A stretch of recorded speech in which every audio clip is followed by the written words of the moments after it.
सीधी और प्यारी लड़की थी, वहीं सुनील पढ़ने की सोच रखने वाला लड़का।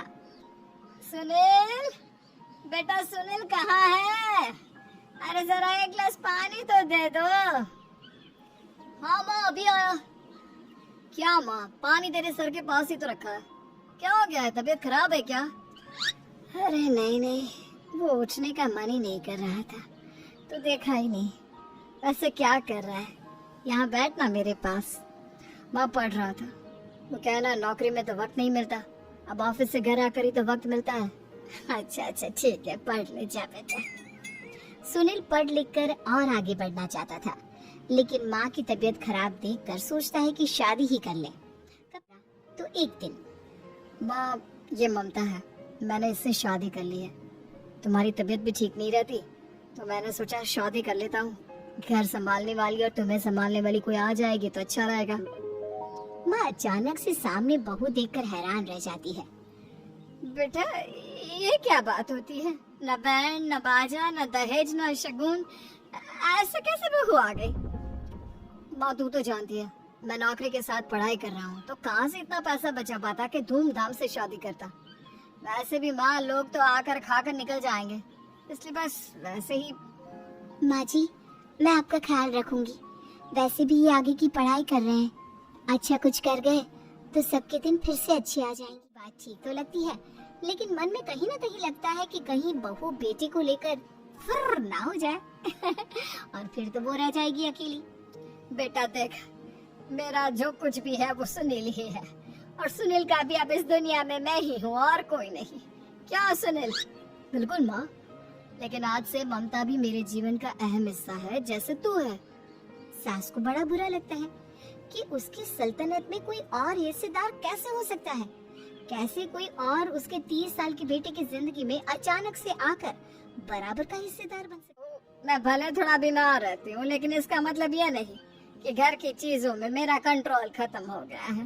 मैं आज भी इस घर की रानी हूँ, समझी? बेटा सोचता है कि ये माँ को अचानक से क्या हो गया।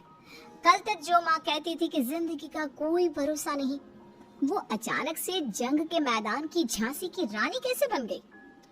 माँ क्या हो गया है? सब ठीक है ना? अचानक कैसे बात कर रही हो? ममता का आज पहला दिन है, स्वागत करो उसका। आसपास के आंटियों को बुलाओ, नई दुल्हन की मुंह दिखाए करवाओ। खैर सास होने का फर्ज निभाती है और बाद में एक सहेली के साथ बाहर। क्यों नहीं बताया नहीं कि बेटे का ब्याह कर रही हो? वैसे तो सारा दिन हम ही में घुसी रहती हो। अरे मुझे भी तभी पता चला, क्यों अचानक सर पर लेकर आ गया। कहता है बहू है माँ तुम्हारी, अब इसको भी इतना ही मैं प्यार करता हूँ जितना तुझे करता हूँ। लो जी ये क्या बात हो गई? क्यों इतना प्यार करता है? अरे माँ का प्यार तो ज्यादा होता है। अब उसको तो कोई दूसरा पति मिल सकता है, लेकिन तुम ही बताओ क्या माँ की ममता किसी और की हो सकती है? ना जी ना, बेटे को समझाओ ये बात। अरे क्या समझाऊं, मुझे तो खुद ही समझ में नहीं आ रहा कि क्या हो रहा है। जो बेटा कल तक माँ माँ करता था, अचानक से बीवी बीवी का राग आलाप रहा है। देखा उसकी बीवी ना सुंदर और जवान है, सुंदरता के आगे तो एक से एक नहीं टिके, तो तेरा बेटा किस खेत की मूली है? सास को की सुंदरता के आगे माँ का प्यार किसी काम का नहीं। उधर बीवी, ए जी अम्मा जी सहेलियों को छोड़ने गई थी, अभी तक आई नहीं, हम देख आए क्या? अरे रहने दो ना, आ जाएंगी। कहाँ जाएंगी, उनकी आदत है, एक बार जाती है तो पूरी पंचायत खत्म करके ही आती है। अच्छा ही है, खाना वाना खा कर गई होगी। छोड़ो ना, घूमेगी तो खाना पचेगा, नहीं तो ऐसे ही खाट पकड़ लेगी। बहू भी शांत हो जाती है। उधर सास से ही घर जाती हूँ। जब बेटा परेशान होकर ढूंढेगा तब मजा आएगा। बीवी को खुद ही पता चल जाएगा कि माँ के आगे उसकी दाल नहीं गलेगी। लेकिन वहीं दूसरी ओर घर पर, ए जी माँ जी अभी भी नहीं आई, हमको तो घबराहट हो रही है कि क्या करें, जाकर पता करें किसी के घर। अच्छा कहाँ जाओगी ये भी बता दो। पहला दिन है तुम्हारा इस घर में और एक ही दिन में मोहल्ला छानोगी क्या? हाँ तो आप भी तो नहीं जा रहे हैं ना, हमको फिक्र हो रही है। अरे यार ये रोज का है अम्मा का, खाओ और सो जाओ। बस फिर क्या था, बेटा बहू खाना खाते हैं और कमरे में सोने चले जाते हैं। उधर जब सास को कोई देखने नहीं आता तो वह हार कर घर आ जाती है, जहाँ वो देखती है कि सारे घर की लाइट्स बंद है। सास को गुस्सा आता है। बहू, ममता बहू कहाँ हो? लेकिन सारे दिन की थकी बहू को ऐसी नींद आती है जैसे किसी ने भांग की गोली खिला दी हो। वो तो नहीं है बेटा। क्या बात है अम्मा, काहे चिल्ला रही हो? अरे सो जाओ ना, सुबह की थकी है बहू, वो सो रही है। जोर से बोलोगी तो नींद खुल जाएगी उसकी। माँ को गुस्सा आ जाता है। फिलहाल तो सो जाती है, लेकिन मन ही मन ढेर सारा जहर बहू के लिए भरा होता है। सुबह बहू चाय बना रही होती है कि सास धीरे से गैस तेज कर देती है, जिससे चाय का बर्तन जल जाता है। और जैसे ही बहू चाय का बर्तन उठाती है, मेरा हाथ जल गया।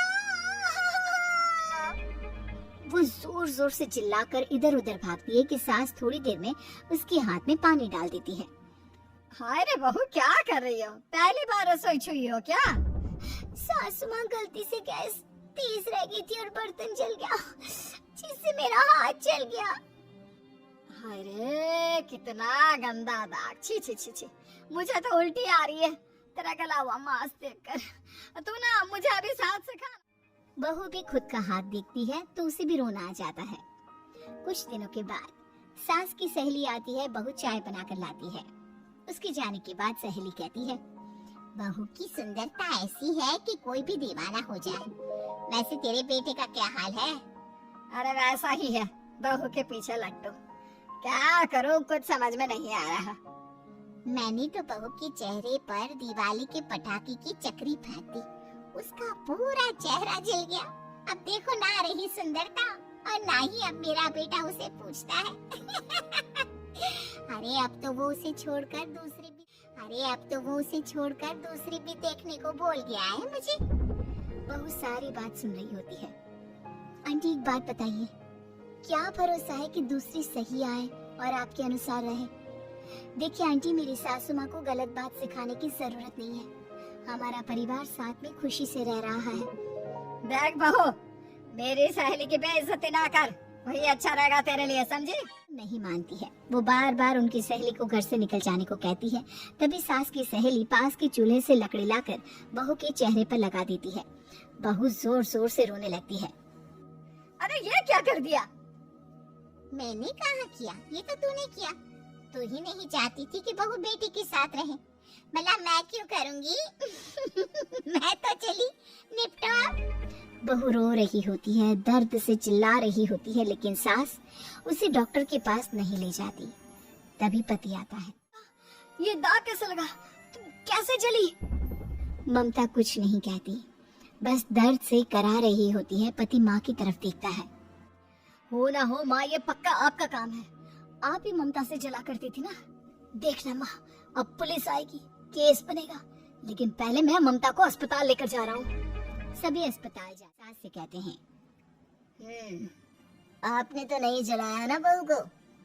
अब ममता की सास के तो पसीने छूट रहे होते हैं। वो घबरा कर कहती है, ना डॉक्टर साहब, कैसी बात करते हैं? हम क्या जलाएंगे अपनी बहू को? डॉक्टर ममता के पति से पूछते हैं, देखिए, क्योंकि ये ससुराल में जली है तो मामला पुलिस का बनता है, तो आप पहले पुलिस को बुलाइए, तभी इलाज पूरा होगा। सारी जिंदगी जेल में ही रहना होगा। रहने दीजिए ना, पुलिस को क्यों बुलाना? सारी हंसी खत्म हो जाएगी जब पुलिस के डंडे पड़ेंगे। बहू को जलाना भले ही बहुत आसान हो, लेकिन उसके बाद सारी जिंदगी जेल की हवा खाना। सास डर जाती है। पास लेटी दर्द से करा रही ममता स्टेटमेंट देती है। तो क्या हुआ था? कैसे जली आप? ममता पास खड़ी सास को देखती है। बेटी बताओ, कैसे जल गई तुम? ओए, काका का किरण वाली शाहरुख, चुप, बिल्कुल चुप। इंतजार करते हैं कि ममता क्या बोलेगी। जी मैं खाना बना रही थी, लकड़ी उड़कर मेरे ऊपर गिर गई और मैं जल गई। सास बहू की बात सुनकर रोने लगती है। देखा माँ, कितनी समझदार है ममता। ये चाहती तो, हाँ बेटा, ये चाहती तो मैं आज जेल में होती। मुझे माफ कर दे, मैं आगे से अभी कभी ऐसा नहीं करूंगी। बहू के साथ मिलकर रहूंगी, मुझे माफ